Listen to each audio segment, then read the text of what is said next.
Alrighty, shalom and welcome, ladies and gentlemen.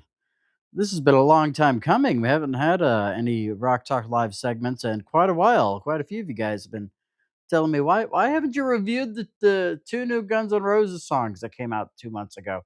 Guys, I've been busy. I'm sorry. I've been busy, but you know what? One of the things that has always done well on the former channel before it ended up getting nuked was always some Van Halen and Guns N' Roses news. And we have some Guns N' Roses analysis that we're going to give you guys right now that I cannot believe nobody else has given the type of analysis that I'm giving you in terms of this story. Okay. Now, for those who don't know, let me go and catch you up here. There's been reports coming out right now that Alex Van Halen, and he said it in interviews, that he is working on some unfinished Van Halen material that Eddie was working on near the end of his life. Okay. These are not things that span over the duration of the past 45 years or so. These are things that had been recently worked on. Oh, and I see that I'm pretty sure I know who this is. I'm pretty sure this is Leela. She's saying hello. It's great to see you there, Leela. Um, or is it Lila? Is it Leela? Lila? I will pronounce it correctly when she tells me. But anyway, it's great to see you. But anyway, um, Alex has been working on some material that Eddie was working on the last several years of his life, trying to finish it up. And he's working with Steve Lukather to, as he says, fill in the holes of some ideas that Ed had, a lot of stuff already recorded, all this stuff. And I guess the intention was that there was going to be another Van Halen album, that these riffs and that these tracks were recorded for. And some of the things may be a little bit unfinished. And Alex had decided to bring in Steve Lukather, which, come to think of it, when you think of Steve Lukather, that's Toto. That's Michael Jackson's guitarist um for the Thriller album. I think he had some stuff to do as well with as well as many of the guys from Toto had a lot to do with Thriller as well as Bad, if memory serves me correct. But the reason why it is that Alex had chosen Steve Lukather is because of the fact that him and Ed were such great friends, and that Steve Lukather is a very um he has a lot of dimensions into his playing. And they have actually, can't believe nobody said this, they had worked together in some respect in the past because Steve Lukather laid down the bass track of the guitar parts for Michael Jackson's Beat It. And as you guys know, Eddie Van Halen came in and said, "You know what? I hope you don't mind. I ended up changing your song when he went and did the solo for Beat It and made it, one of his most iconic solos." And, it may have helped in some way to get Michael Jackson a little bit of rock cred with the rock crowd after it was finally revealed years later, which seemed pretty obvious listening back to it, that it was Eddie Van Halen playing the lead guitar part on Beat It. Okay. But it's very interesting because when they were talking about the tribute tour, they were looking at Joe Satriani. Well, we know what Joe Satriani ended up doing. He ended up going and doing a Van Halen tribute with Sammy Hagar on the Best of All Worlds tour. Ended up going and seeing them in Charlotte last year, as a matter of fact, or was it 2 years ago? It may have been 2 years ago at this point now. Man, time flies. Time really flies. But, yeah, he ended up going and doing that. So there's this rift that's going on right now between that of Alex Van Halen and Sammy Hagar. And I believe that there's a rift between him and David Lee Roth because none of their names came up in terms of who is going to sing on these tracks. He said that he ended up going and reaching out to Paul Rogers, Paul Rogers from Bad Company, one of the greatest rock vocalists of all time. I really don't see him fitting into a Van Halen style personally.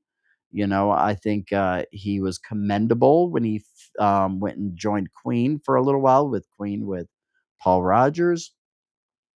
Did a great job with, Bad Company, of course, which should have gotten into the Rock and Roll Hall of Fame much sooner than they did.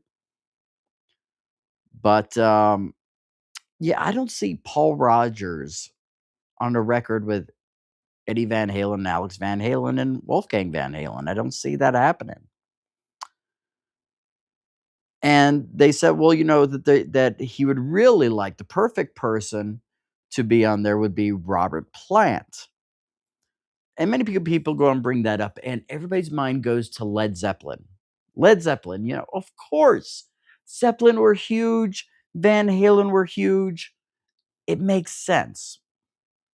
Now, when you look at what Robert Plant's most recent discography has been the past 25 years, when you go into his to his solo catalog, the thing that you end up finding is that he's doing a lot of folk type of music.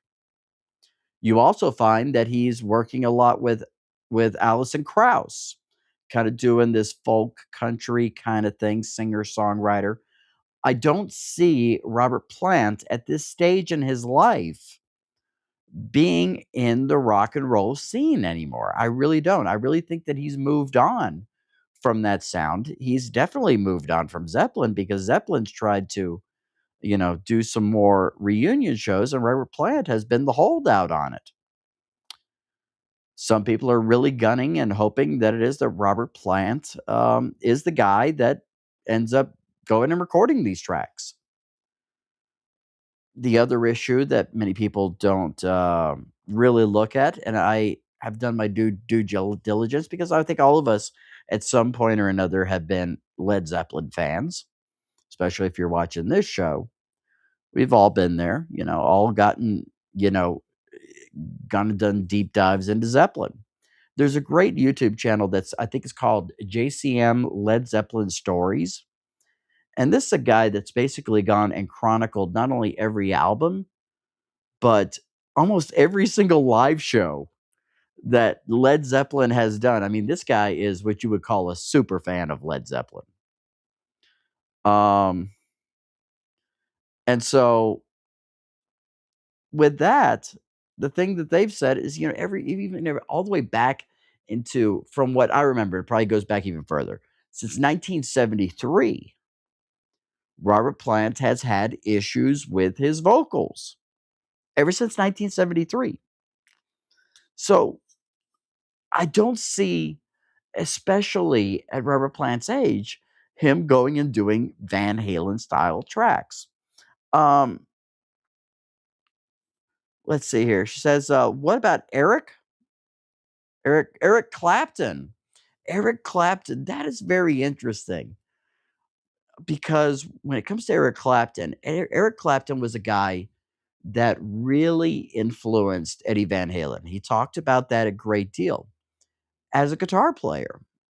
I think that because of political issues, there is really a line in the sand in terms of Eric Clapton. As many of you guys know, he ended up going and doing some stuff with Van Morrison against the lockdowns and all that other stuff. And recently, he's kind of gone the other route and become this big pro Palestine guy, and that's kind of his thing. Um, in some cases, I think Eric Clapton would indeed work. His voice is still holding up. But again, I don't know about the style. I'm not too sure. When you look at that era, and you look at, Layla, you go and you look at Cocaine, you go and you look at, all of those big hits that he had when he was starting out his solo career and with Cream and all that stuff. Yeah, definitely a possibility. Definitely a possibility. You have to always look at these things, however, in the aspect of are they a benefit? Are they an investment? Or are they a liability? When you were coming out in such left field of saying This is going to be a Van Halen record, okay? Because he's marketing it as a Van Halen record. I don't think that it should be called Van Halen, in all honesty. If 100% of the guitar parts are not Ed's. That's just what I think. Um,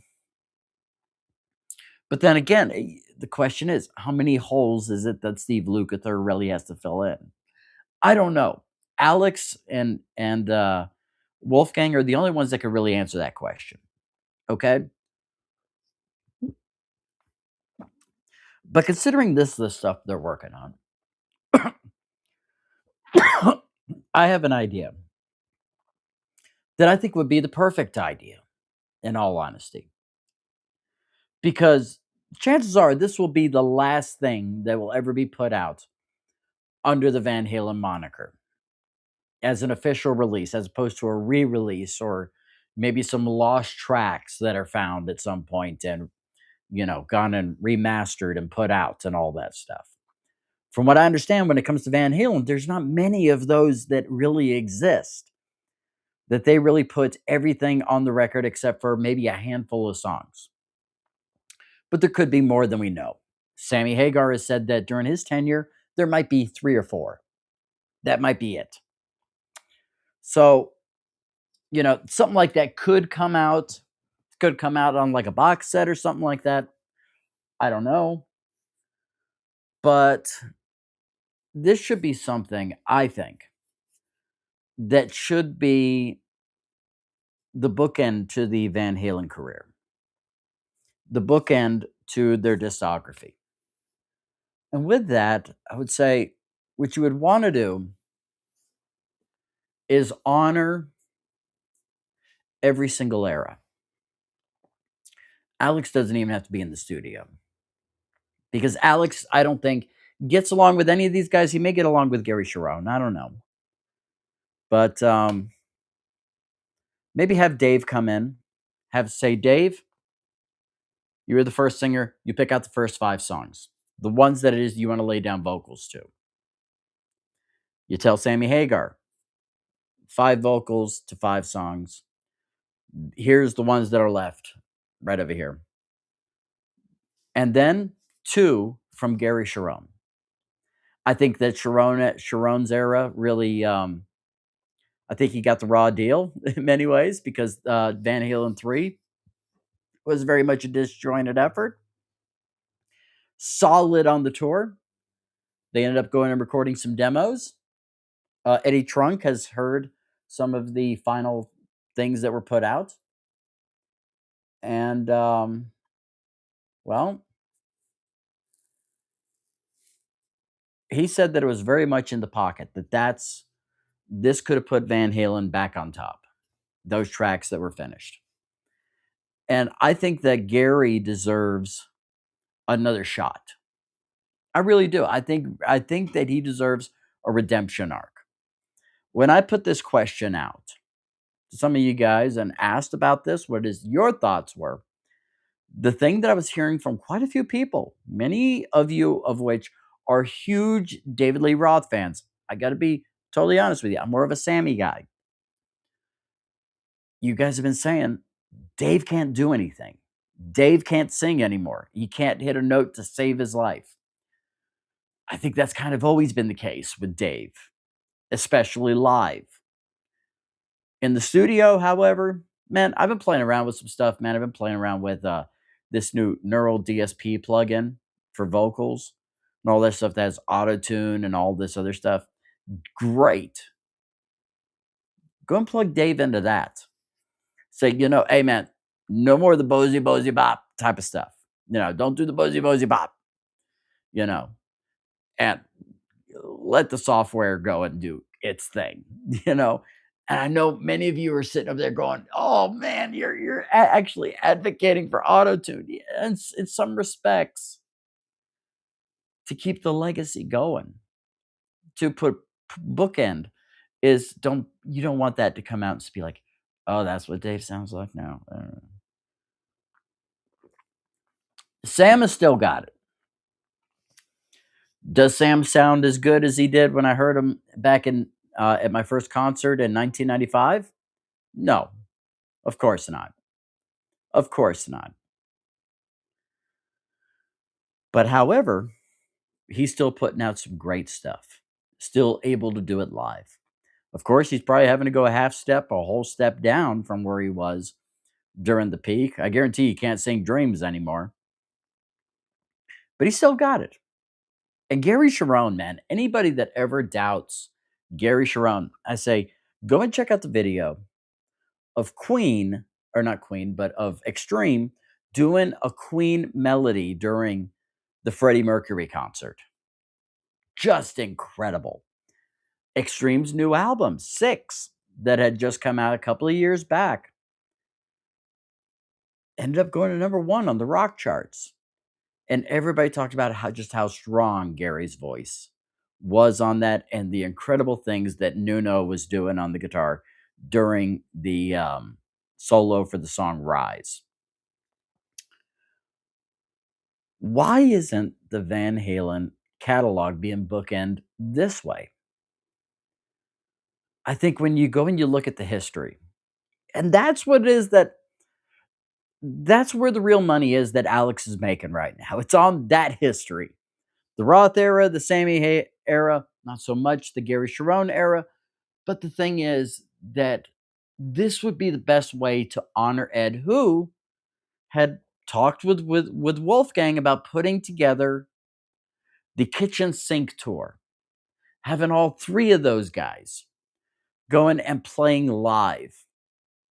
And of course, Roth, I guarantee you, Roth would say no to it. Roth would probably even say no to this. I need to be on all that. And that's just the way that Dave is. It's this. He's always in character, is the best way to go and put David Lee Roth. But, don't even tell Roth. Say, hey, you know, you choose 5 songs off this. We're gonna do something. Don't tell him that you're gonna do 5 with Sam and 5 with Gary, and put them all out. He'd probably figure it out at this point with all the articles out there. But that, I think, is the way that it should have been handled, in all honesty. And I wanted to ask you guys, and we don't do any lives on this channel, so nobody's going and watching live really. Um, Lila ended up mentioning Eric Clapton. What about you guys? What do you think? Who needs to be the guy if they choose not to do Dave, Sam, and Gary? Who do you think should do it? It's weird to me hearing Paul Rogers. It's weird to me here to hear um, um, Robert Plant. And I know the way that many people think. These are my favorite singer songwriters. These are my favorite singers of rock and roll and all that stuff. And they, think of these names and where they were in the 70s, in the 80s. And Alex said, I want people that are around my age that were influenced by the same people that we were. The thing is, who's really left? They can still do it. Seriously. I mean, if you get into the 80s rock, which we all love, when you get into that stuff, the thing that pops into my mind is like, what about Bret Michaels? What about John Corabi? What about the lead singer of Rat? What about Mark Slaughter? What about Sebastian Bach? Somebody like that. It's like they were influenced by different people that influenced Alex and Eddie Van Halen because they were 10 years later from those guys. Bonham, yeah. Yeah, see, there you go. Yeah, yeah, John Bonham. Jason Bonham. I saw him with Sammy Hagar several times I saw him twice with The Circle and saw him once with the Best of All Worlds band before he ended up getting fired and they brought in Kenny Aronoff. I don't know exactly what happened there because Jason Bonham, John Bonham's son, and Sam were good friends. And it's just weird that, the way that whole thing panned out. I don't know. I hope that Jason Bonham's still in the circle. I don't know. I have no clue. But yeah, what do you guys think? Let me know in the comments and all that stuff whenever you do get a chance to watch this video. And I'm going to wish you all shalom bracha. Peace and a blessing. And we'll catch you guys next time on Rock Sock Live. Shalom.